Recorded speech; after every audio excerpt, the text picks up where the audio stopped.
You see this? This is what happens when you're evil. Sweetie knows who's good and bad. You're lucky. Sweetie marked you, and now you're one of us. She chose you. I know what you're probably thinking right now. How did I get so lucky? Today on the Comic Book Report, Sweetie Candy Vigilante from Dynamite. Stick around and check it out.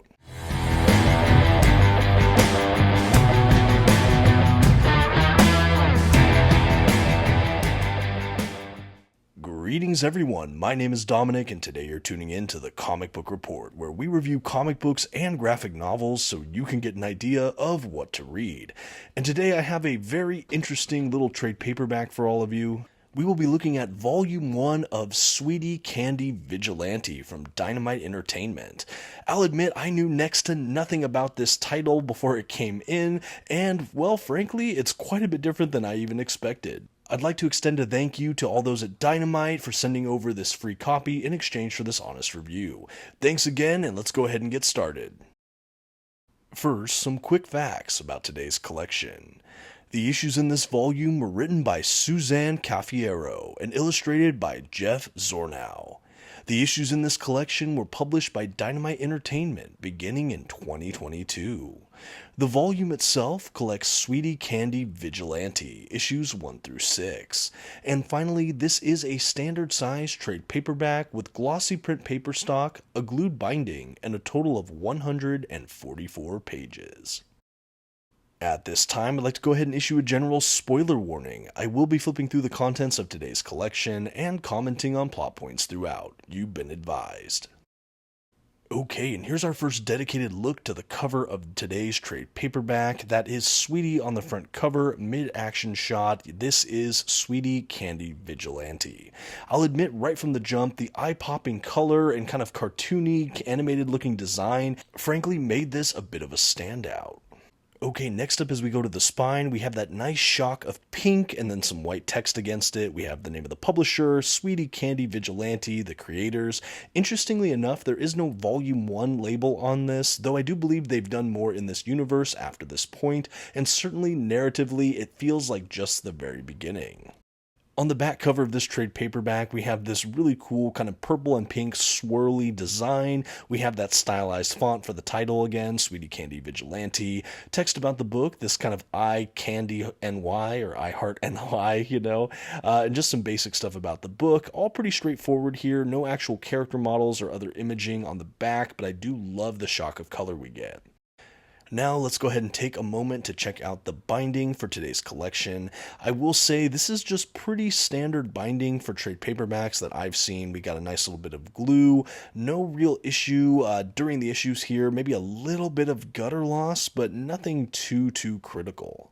I will say the front cover, when I first opened it up, I don't know if the glue is coming back a little bit, but other than that, yeah, binding was solid. Okay, and with that, let's go ahead and jump into today's trade paperback. After our title page, kind of publication information page, we get a great 2-page spread with Sweetie on the front, all the creatives, things like that, and then we jump into the first issue of this collection. And I will be jumping around a little bit in this review because something I should say right from the jump is that this book, while it doesn't contain outright nudity, has a lot of risque imaging. In fact, quite a bit more than I thought looking at this title, which is not to my particular taste. When I read the synopsis of this series, we have the daughter of the Candy Man who has kind of candy-based powers and tech, who's trying to basically right the evils in the world and turn everything good and not afraid to brandish her own brand of justice. I thought it sounded really interesting and kind of bonkers and fun. When I saw a sampling of the art, the vivid colors, again, that animated flourish, I really thought that this was going to strike a similar tone to Scotty Young's I Hate Fairyland.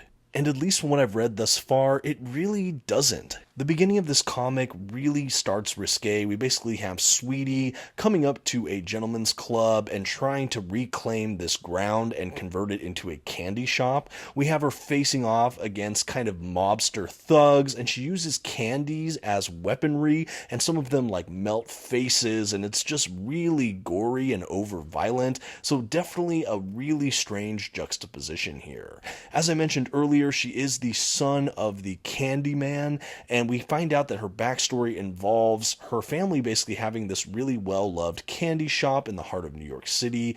It ultimately gets corrupted by the son of this businessman that her family was in leagues with.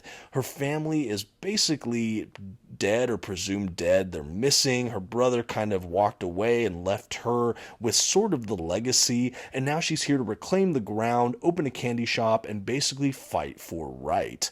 Along the way, she basically kind of aggregates followers that have their own abilities. Like we have this one guy that's sort of a werewolf.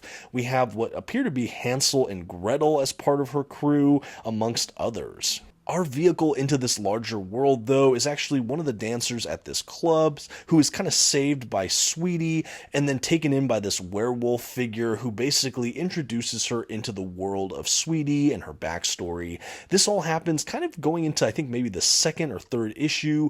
From there, we get a lot of exposition dumping and flashbacks that kind of bring you up to speed on who this character is, what her goals are, and now what this new character's place is in her organization or industry. We also are introduced to a lot of other players here, again, kind of mobster-like figures. This does feel like a rough street-level story that's packaged in a very, very sweet wrapping. It's really an odd mix of genres and feels.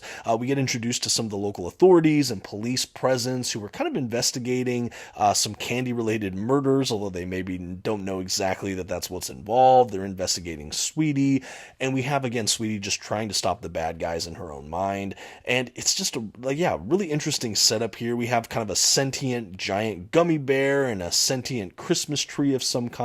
So we have a lot of these interesting supporting cast of characters. I will say the art is really rich, and the coloring in particular is absolutely vibrant and attention-getting. I think the art is definitely a strong point within this series. The characters are also fairly interesting, but I think the kind of exposition dump we get throughout the middle of this trade paperback, it almost takes me out of the organicness of the storytelling, if that makes any sense. I think that there's a lot of telling rather than showing in these bits. And while it does help build the lore, I found myself kind of entrenched in these gigantic exposition bubbles or squares throughout pages, trying to come up to speed. And I think that overall, where this collection lands, it really feels like there's just more coming, which isn't necessarily a bad thing. Only when I first heard about this, I thought this was kind of a standalone graphic novel, kind of a tale of redemption and revenge, perhaps. And maybe that's still what's going on here, but there will be subsequent volumes. So I am shocked we don't have a volume 1 here, as this feels very, very open-ended. In fact, it ends on a cliffhanger, and we really don't have much other than the foundation of these characters and the central mission. I think for a first arc of a trade paperback, I personally love to see at least a resolution of a smaller narrative thread, and I really don't know that I felt that payoff in this single volume. Again, rather, I felt like this just set the stage for what will come next. Interestingly enough, too, I feel like the first issue or two had the most of the risque kind of artwork, and that really began to tone down quite a bit by issues 3 and onward, and it makes me wonder why it was there in the first place at all. But I might be over complaining here. This is just my personal preference of what I like in my books that I read. I will say there is a lot of imagination in this property, and certainly there's enough interest in some of these characters that I think some will be definitely more engaged than others, but I think I was just hoping for a little bit more. Again, I saw the kind of bonkers action, I saw all the coloring, the candy kind of motif, and I felt like we'd have something, again, akin to I Hate Fairyland, but I found that series to be a bit more engaging than what we have here in this entry volume. At 6 issues, I do think this collection has a fair amount of issues for the price point, but I think, again, narratively, we don't go far enough downfield, I think, for a first collection. Now, at the back of the book, we do have a handful of extras, which is quite fun. We have a full variant cover art gallery with full page covers reproduced. It's not thumbnailized. We have full page covers, which is kind of nice. And we do have a little bit at the back about the creation of this work and the creators, a little bit of an essay, and then we have some solicits for different merchandising, things like that. I will say, for a trade paperback of this kind, I was impressed to see the amount of extras we had at the back of the book. I think for a paperback, this definitely had more extras than expected, and I think that that's something to be noted. You can see some of the written work here at the back I mentioned earlier. Again, it was nice to pad out the collection. I do think it made it feel a bit more well-rounded. I think that this is a fascinating concept with, again, pretty solid art and enough interest that I was intrigued, but there were a few things that kept this from being something I really want to follow up with. But again, that's just my personal preference. And that really rounds out this first volume of Sweetie Candy Vigilante from Dynamite Entertainment. I would be curious if any of you have read this title. I had never heard of it before seeing it in their catalog.